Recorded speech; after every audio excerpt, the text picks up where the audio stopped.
Ada momen di pergantian tahun di mana kembang api rame di luar sana. Tapi kepala kita justru makin sunyi. Bukan karena gak punya mimpi, tapi karena terlalu sering berharap dan terlalu sering dikecewakan oleh hasil. Kalau lu nonton video ini, besar kemungkinan lu bukan orang yang menyerah. Justru sebaliknya. Lu bangun pagi, lu jalanin hari, kadang belum tahu besok bakal kerja apa. Kadang kerjanya ada tapi arahnya gak jelas. Kadang capek secara fisik, kadang capek karena pikiran overthinking. Dan yang paling berat sebenarnya bukan capek badannya, tapi pertanyaan yang gak beres-beres di kepala. Yaitu, sebenarnya hidup gue lagi mau dibawa kemana sih? Video ini gue bikin bukan buat orang yang hidupnya udah rapi, bukan juga buat mereka yang semua targetnya udah kejadian. Video ini adalah kado tahun baru 2026 buat manusia-manusia yang masih berjuang memperbaiki hidupnya. Pelan-pelan, sambil nahan capek, sambil tetap berharap meskipun kadang malu pada harapan sendiri. Ada satu hal yang jarang dibicarakan dengan jujur, kawan. Banyak orang sudah berusaha, sudah kerja, udah doa, udah sabar, tapi hasilnya seperti ya gitu-gitu aja.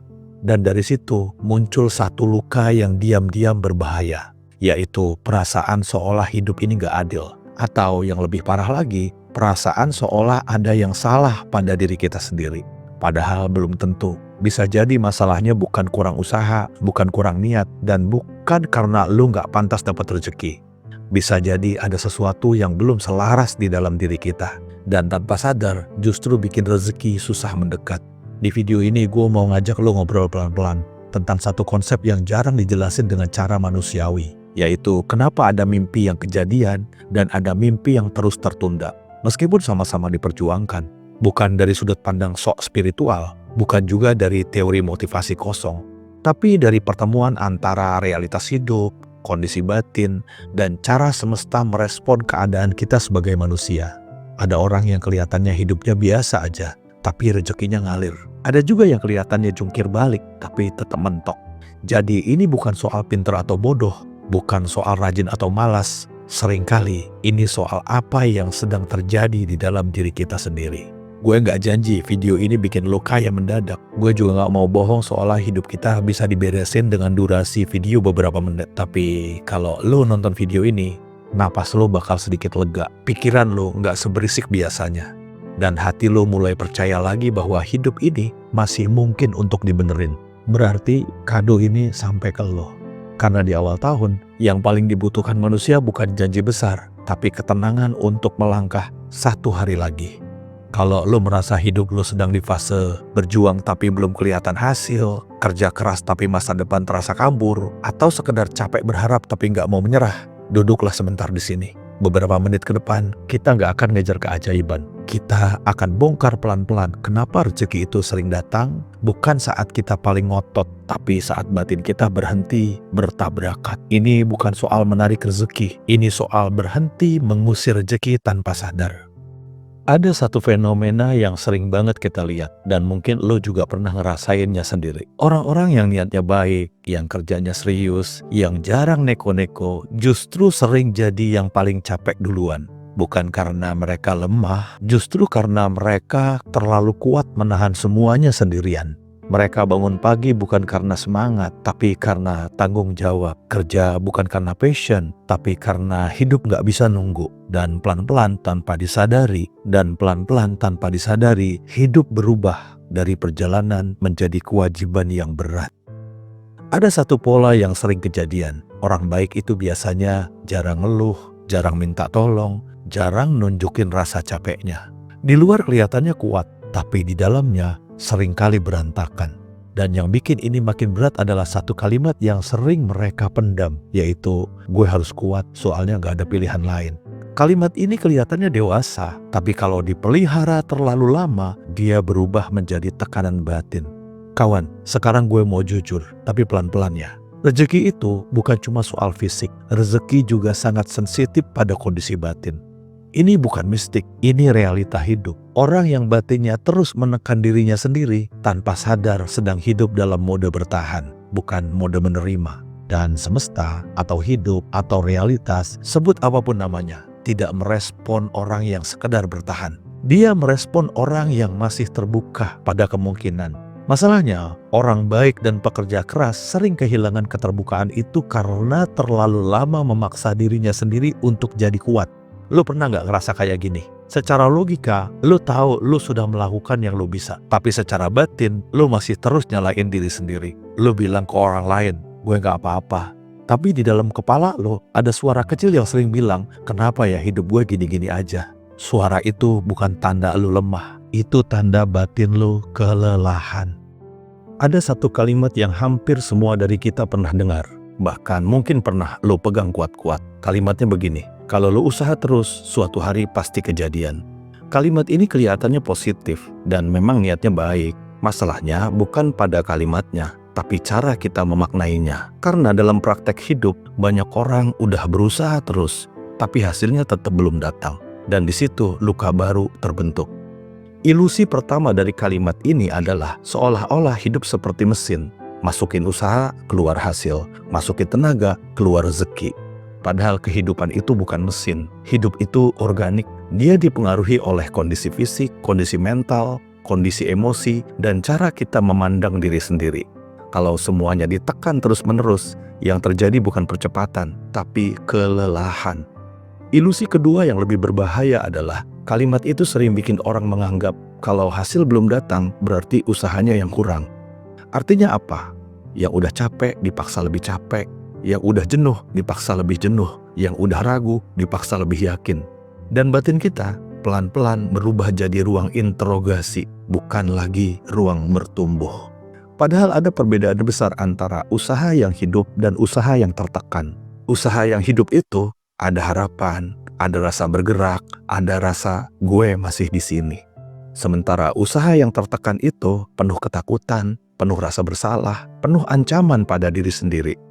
Secara fisik kelihatannya sama-sama kerja, tapi secara batin arahnya berlawanan. Kawan, gue mau lo perhatiin satu hal ini baik-baik. Banyak mimpi yang gagal bukan karena kurang tenaga, tapi karena terlalu banyak resistensi di dalam diri sendiri. Resistensi itu bentuknya bukan drama besar. Kadang dia halus banget, seperti takut kecewa lagi, takut berharap terlalu tinggi, takut dianggap gagal. Dan anehnya, kita bisa terus bekerja sambil menyimpan semua ketakutan itu. Dari luar kelihatannya kuat, tapi dari dalam itu rapuh. Inilah titik di mana banyak orang baik salah paham. Mereka pikir, gue harus lebih yakin. Padahal seringkali yang dibutuhkan bukan keyakinan tambahan, tapi kejujuran pada kondisi diri sendiri. Mengakui bahwa gue capek, gue takut, gue nggak sekuat apa yang gue paksakan selama ini. Ironisnya, pengakuan ini bukan melemahkan, justru melepaskan beban batin. Dan batin yang lebih ringan, lebih mudah selaras dengan arah kehidupan.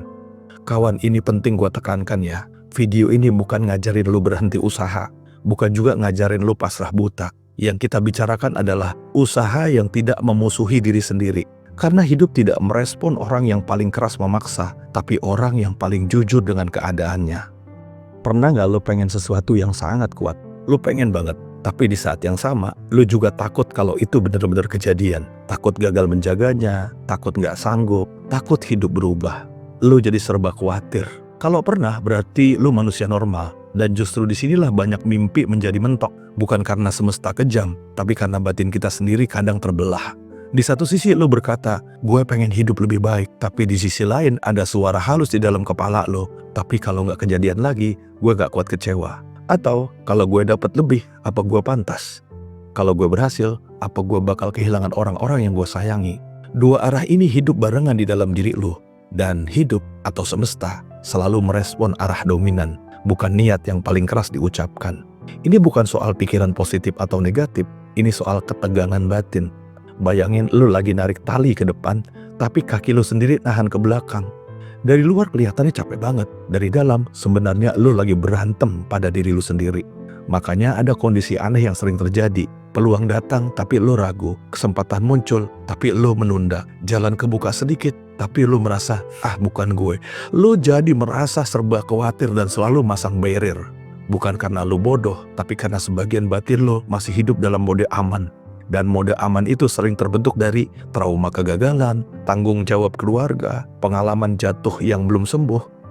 Masalahnya, kalau mode aman ini tidak disadari, dia akan mengatur keputusan lu diam-diam. lu tetap kerja, lu tetap berusaha, tapi setiap langkah lu selalu setengah hati dan selalu diisi oleh keraguan. Dan keraguan dalam jangka panjang membuat hidup lu terasa stagnan. Di titik ini banyak orang mulai marah kepada semesta. Mereka bilang, kenapa hidup gak adil? Kenapa orang lain kayak lebih gampang? Padahal seringkali orang lain itu tidak lebih pintar, mereka cuma lebih utuh secara batin. Bukan berarti hidup mereka tanpa takut, tapi mereka tidak menarik dan menolak di saat yang sama. Inilah yang pelan-pelan kita sebut dengan istilah belum universe proved.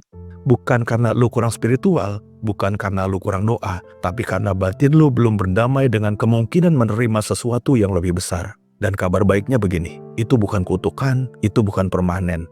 Batin bisa diselaraskan, ketegangan bisa dilepas, dan arah hidup bisa menjadi lebih satu. Saat gue bilang mudah bertahan, yang gue maksud bukan kondisi males atau orang yang gak mau maju. Justru sebaliknya, mode bertahan itu biasanya dialami oleh orang yang sudah terlalu lama pura-pura kuat. Orang yang hidupnya terbentuk dari kalimat, yang penting hari ini lewat dulu. Mode bertahan muncul ketika hidup mengajarkan satu pelajaran pahit, berharap itu seringkali berujung sakit. Akhirnya, batin mengambil alih kendali dan berkata, oke, kita jangan terlalu berharap lagi, kita amanin aja apa yang ada. Dan sejak itu, tanpa sadar, tujuan hidup dikecilkan, mimpi dipangkas, resiko dihindari, harapan dipelankan. Bukan karena gak punya mimpi lagi, tapi karena takut kehilangan keseimbangan yang rapuh. Masalahnya, mode bertahan itu kelihatannya aman, tapi sebenarnya menghentikan aliran kehidupan. Karena kehidupan ini tidak tumbuh di zona nyaman, dia tumbuh di zona kehadiran penuh. Orang di mode bertahan biasanya masih kerja, masih bangun pagi, masih bertanggung jawab, tapi sudah berhenti membuka diri pada kemungkinan. Bahaya pertama dari mode bertahan ini adalah hidup jadi datar. Bukan hancur, tapi juga tidak berkembang. Dan hidup yang terlalu lama datar, pelan-pelan berubah menjadi lelah yang sunyi. Bahaya kedua yang lebih halus adalah mode bertahan bikin kita merendahkan keinginan kita sendiri. Kalimatnya berubah dari gue pengen hidup lebih baik menjadi ya udahlah yang penting gak tambah susah. Kalimat ini kelihatannya dewasa, padahal seringkali itu mekanisme bertahan dari rasa kecewa. Nah, bahaya ketiga, dan ini yang paling sering gak disadari. Mode bertahan bikin kita kehilangan sinyal batin. Ketika peluang datang, kita gak langsung nolak, tapi juga gak benar-benar nyambut. Kita ragu, menunda, mengecilkan diri. Bukan karena gak mampu, tapi karena batin udah terbiasa hidup di rem, bukan di gas. Gue mau ajak lo paham satu hal penting di sini. Mode bertahan bukan kesalahan. Dia terbentuk karena hidup pernah terlalu keras. Tapi kalau mode ini dibiarkan terlalu lama, dia akan jadi penjara yang kelihatannya wajar. Dan di dalam penjara yang wajar itu, rezeki susah masuk. Bukan karena rezekinya sulit, tapi karena pintu batin kita hanya dibuka setengah. Inilah kenapa banyak orang merasa sudah berusaha, sudah bersabar, tapi hidupnya kayak jalan di tempat. Bukan karena kehidupan benci sama mereka, tapi mereka hidup dalam posisi bertahan, bukan menerima. Dan ini bukan salah siapa-siapa. Ini cuma kondisi batin yang perlu disadari dulu. Kawan, sekarang setelah lo paham apa itu mode bertahan, kita bisa lanjut dengan kepala dingin. Di segmen berikutnya, kita akan bahas fenomena yang sering bikin hati kita panas. Ada satu fenomena yang sering terjadi di antara kita. Kita lihat orang lain kelihatannya nggak sekeras kita, nggak seambisius kita, nggak sekonsisten kita. Tapi kok jalan rezekinya kebuka satu persatu. Sementara kita yang merasa udah lebih capek, lebih niat, lebih serius, justru masih jalan di tempat yang sama. Kalau perasaan ini pernah mampir di hati lo, tenang kawan. Lo nggak iri, lo cuma lelah. Kesalahan pertama yang sering kita lakukan adalah mengira orang-orang ini lebih beruntung. Padahal seringkali yang membedakan bukan tingkat usahanya, tapi cara batin mereka berada di hidupnya. Orang yang kelihatannya santai bukan berarti hidupnya tanpa masalah, tapi mereka biasanya tidak hidup dalam mode bertahan. Mereka tetap serius, tapi tidak tegang. Ada perbedaan halus tapi penting antara tenang dan pasrah. Pasrah itu menyerah, tenang itu hadir penuh tanpa memaksa. Orang yang tenang tetap bergerak, tetap mencoba, tapi tidak menjadikan hasil sebagai ancaman. Sementara orang di mode bertahan, hasil jadi penentu harga diri. Kalau berhasil merasa layak, kalau gagal merasa rusak. Ini perbedaan besar dalam cara semesta merespons. Semesta itu cerdas, dia tidak mendukung orang yang terus-menerus menghukum dirinya.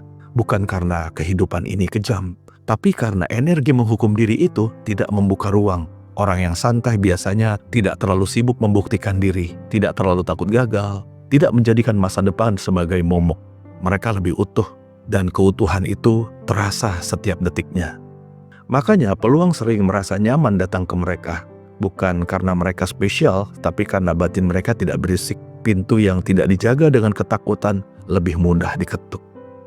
Ini bukan ajakan untuk jadi cuek, bukan juga ajakan untuk santai tanpa arah. Yang kita bicarakan di sini adalah ketenangan yang tidak memusuhi diri sendiri. Orang yang tenang tidak menolak peluang, tidak menunda karena takut, tidak mengecilkan diri. Mereka bilang iya dengan tubuhnya, bukan cuma dengan pikirannya. Di titik ini, penting untuk kita luruskan satu hal. Banyak orang yang kelihatannya santai itu bukan tidak punya luka. Mereka cuma sudah berdamai dengan luka itu. Dan kedamaian itu membuat hidup lebih mudah bekerja dengan mereka. Sekarang kita sampai pada satu kesimpulan penting. Rezeki tidak datang ke orang yang paling ngotot. Rezeki juga tidak datang ke orang yang paling santai. Rezeki datang ke orang yang tidak sedang berkonflik dengan dirinya sendiri. Kawan, video ini merupakan part 1 dari serial Proved Universe. Kita akan lanjutkan topik pembahasan tentang mode bertahan, mode menerima, serta cara mudah untuk menggapai rezeki tanpa batas di video bagian kedua. Semoga hari-hari lo menyenangkan kawan, dan sampai jumpa di perjalanan spiritual berikutnya.